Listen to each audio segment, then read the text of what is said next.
Cannabis isn't merely a plant. It's a profound test, and many are misinterpreting it. We often hear it framed as either cure or curse, spiritual guide or mental escape. But the core truth is this: cannabis doesn't just conform to your beliefs. It powerfully amplifies what's already inside you. This amplification makes it potent and often dangerous. Historically, cannabis wasn't a casual pastime. It was a portal for deep transformation. Shamans and mystics used it to dissolve the ego, not just adorn it. Yet today, it's everywhere. A trend, a lifestyle, a spectacle. What was once a revered ritual has become routine, losing its profound purpose. This isn't about judging the plant, but understanding its true impact on your soul. Cannabis as sacrament, a sacred past.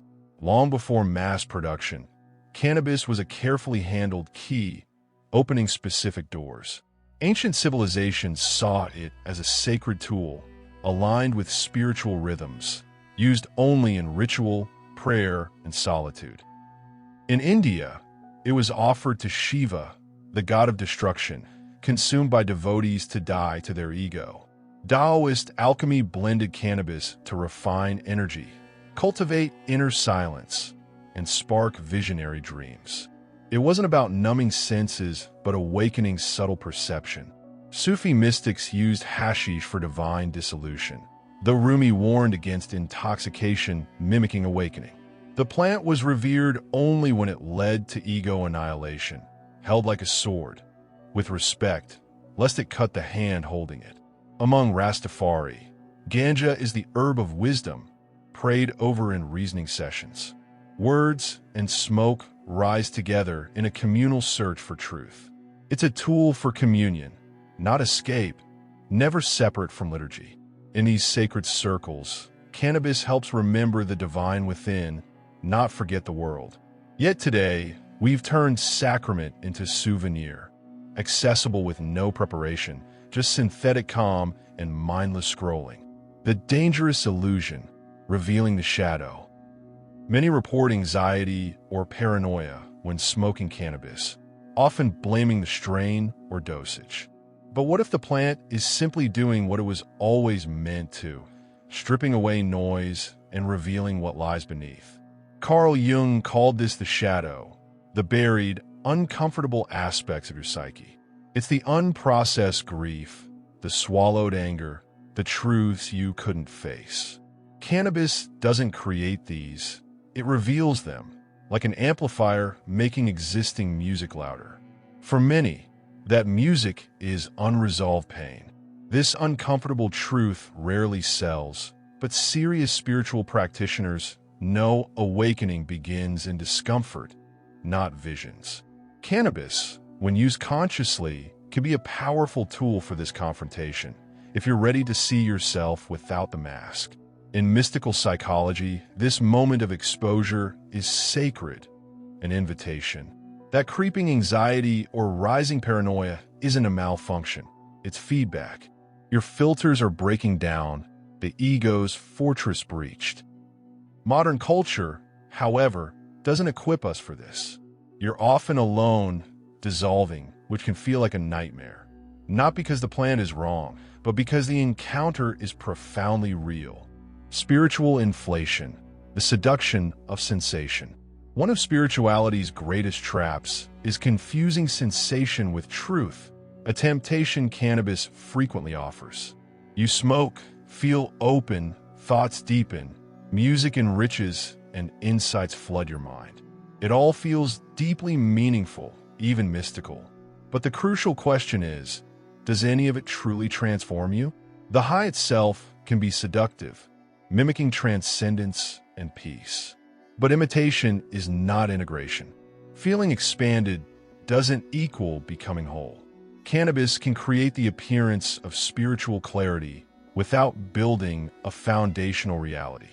This is its danger. It tricks the soul into believing it has arrived. You start thinking you've evolved just by feeling something profound, but true depth isn't measured by intensity. It's measured by what you carry back from the experience and how you live after it fades. Many regular users report breakthroughs, oneness, or being in the moment. These feelings are real, but the danger comes when they remain unanchored. They become spiritual inflation, an ego swelling around the feeling of transformation, without the sustained work that makes it real. Ancient traditions called this the false light, experiences that seem enlightened but are just mental simulations, glowing like gold but crumbling like ash. Energetic awareness, preparing your inner temple. Cannabis affects not just your mind, but your subtle body, the invisible architecture holding your thoughts, emotions, and energetic imprints. When the plant interacts with this field, it amplifies whatever's there. For some, this unlocks intuition and sensitivity.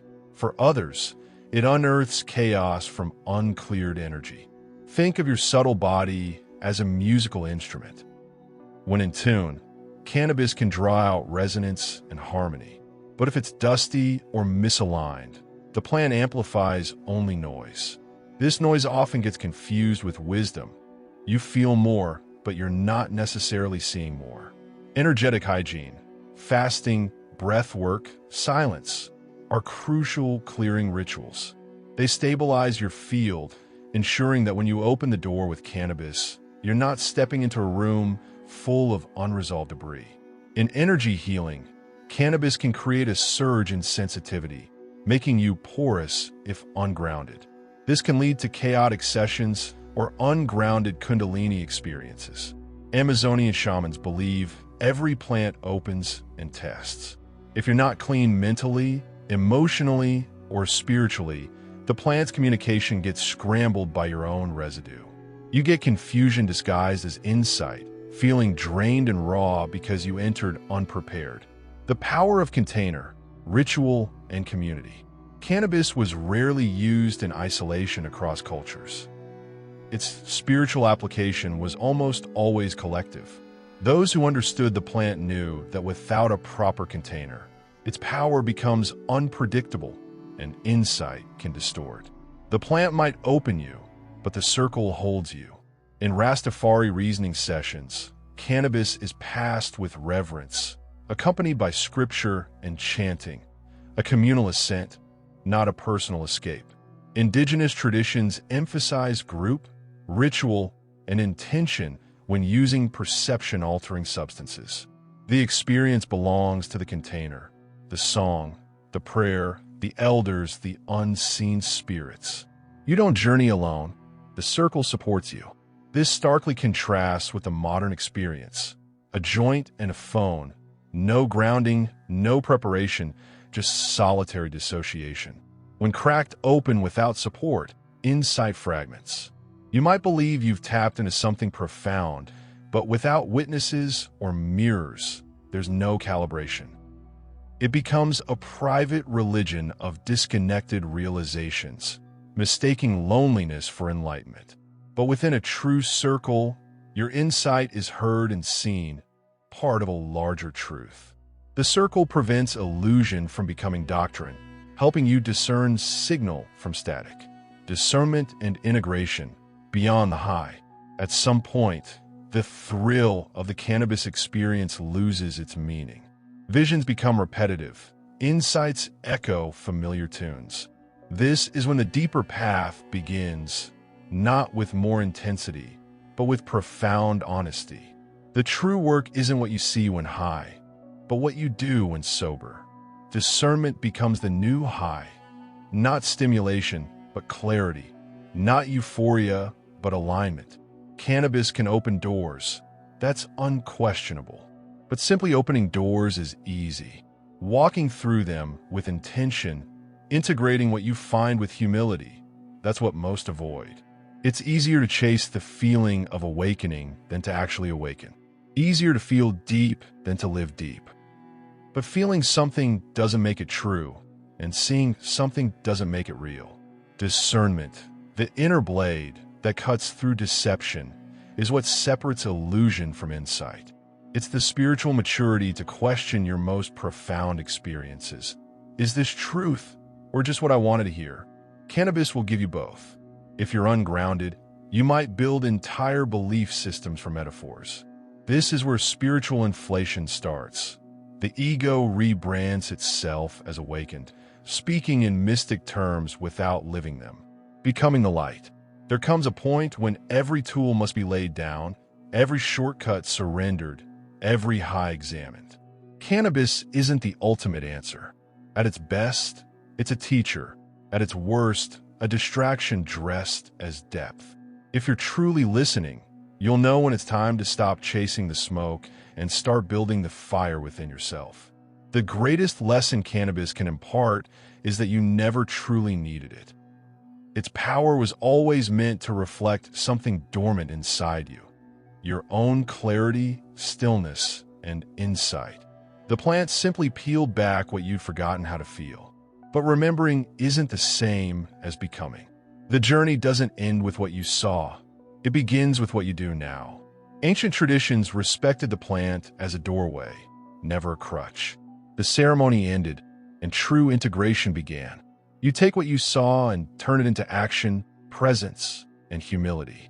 What good is vision if you never change how you live? Real spiritual growth happens not on the mountaintop, but in the valley, not in altered states, but in the everyday choice to remain awake.